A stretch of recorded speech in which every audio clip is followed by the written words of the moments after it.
Et tout de suite à Saint-Étienne, retrouver Françoise, à ses côtés, le sénateur socialiste Maurice Vincent. Eh bien oui. Eh bien oui. Voilà. Eh bien oui, je suis avec le sénateur Maurice Vincent. Oui, c'est ce qu'on appelle les aléas du direct, c'est pas d'aujourd'hui.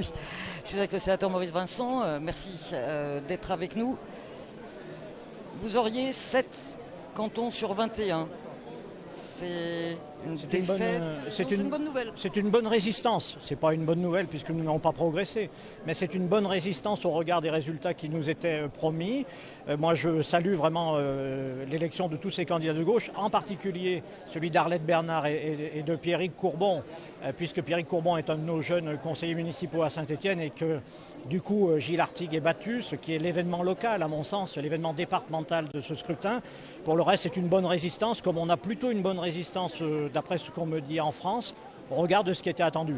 Néanmoins, il faut évidemment continuer à rassembler la gauche, car nous entrons dans un système de tripartisme au moins au premier tour, où si la gauche n'est pas rassemblée, elle risque d'en payer le prix. Le plafonnement et même le recul du Front National au deuxième tour est aussi une bonne nouvelle, je crois. Ça montre le sursaut républicain. C'est la question que j'allais vous poser. Vous étiez très inquiet au premier tour des résultats du Front National. Le Front National qui espérait avoir un canton. Apparemment, ils n'ont aucun canton sur le département.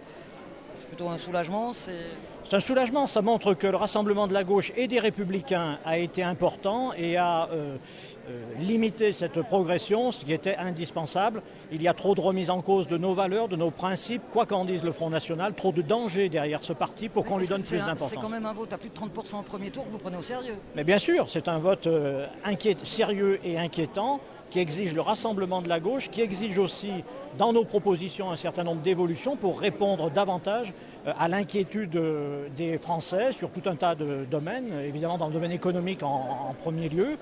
Le gouvernement s'efforce de le faire. J'espère que les premiers résultats vont arriver. Et puis aussi sur les questions de société où nous devons avoir une réponse extrêmement ferme en faveur de la République. Merci beaucoup, Monsieur Vincent. Je vais vous laisser partir parce que, comme Monsieur Perdriau, vous allez voir France-Danemark. Voilà.